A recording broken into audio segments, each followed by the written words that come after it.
Malam itu, bulan menggantung pucat di langit, menerangi halaman belakang rumah tua tempat Raka bermain. Bocah berusia 10 tahun itu asyik bermain petak umpet sendirian. Tertawa kecil setiap kali ia menemukan temannya yang tak terlihat. Dari jendela, ibunya Sari mengamati dengan dahi berkerut. "Raka, kamu main sama siapa?" panggil Sari. "Temanku, Bu," sahut Raka riang. Sari menghela napas. Anak tunggalnya memang suka berbicara sendiri sejak mereka pindah ke rumah ini. Tapi setiap kali ia bertanya, Raka hanya menjawab dengan senyum misterius. Raka berlari ke halaman belakang, mendekati pohon beringin besar di sudut pekarangan. "Sekarang giliran kamu yang ngumpet," bisiknya. Ia menutup mata dan mulai menghitung. 1, 2, 3. Angin malam berembus, menggoyangkan dedaunan. Raka membuka matanya. Ia menoleh ke kanan dan ke kiri, lalu tersenyum. "Aku menemukanmu," serunya, menunjuk ke balik pohon. Tapi tidak ada siapa-siapa di sana. Sari yang mengintip dari balik jendela merasa ada yang tidak beres. Ia melihat bayangan hitam samar bergerak di belakang anaknya. Hawa dingin merayapi tengkuknya. "Raka, masuk sekarang," katanya tegas. "Tapi ibu, aku baru saja mulai." "Sekarang." Raka mendengus kesal, tetapi menurut.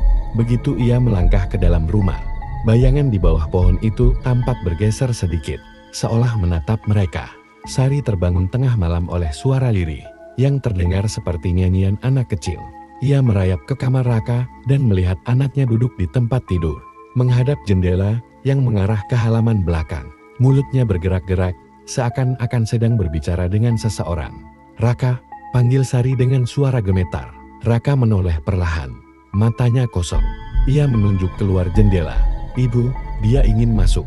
Sari menahan napas. Dengan tangan gemetar, ia melirik keluar jendela. Di sana, di bawah beringin, berdiri sosok anak kecil dengan wajah pucat dan mata hitam pekat. Tangannya yang kurus mengetuk-ngetuk jendela dengan pelan. "Ajak aku masuk, aku ingin bermain lagi." Sari menjerit, menarik Raka ke dalam pelukannya. Ketika ia menoleh kembali, sosok itu sudah menghilang.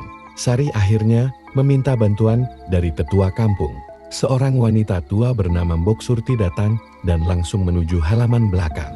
Ia memandangi pohon beringin dengan tatapan tajam. "Anak itu bermain dengan penghuni lama rumah ini," gumamnya. "Penghuni lama?" tanya Sari ketakutan. Mbok Surti menghela napas panjang.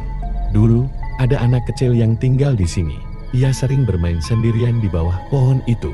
Sampai suatu malam, ia hilang tanpa jejak. Ada yang bilang, arwahnya masih menunggu teman bermain." Sari merinding. Ia menatap Raka yang tampak tidak mengerti. Mbok Surti merogoh kantongnya, mengeluarkan segenggam garam dan sesajen. Ia berbisik, "Malam ini, pastikan Raka tidak keluar rumah. Apapun yang terjadi, jangan biarkan dia membuka jendela." Tengah malam, suara ketukan terdengar di jendela. "Raka," suara kecil yang lirih memanggil namanya. "Raka, ayo bermain lagi."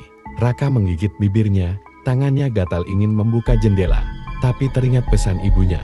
Ia menutup matanya rapat-rapat. Ketukan berubah menjadi gedoran. Jendela bergetar. "Lihat aku, Raka. Kamu teman baikku." Tangis Raka pecah, tapi ia tetap diam di tempat tidur. Gedoran semakin keras, sampai tiba-tiba hening.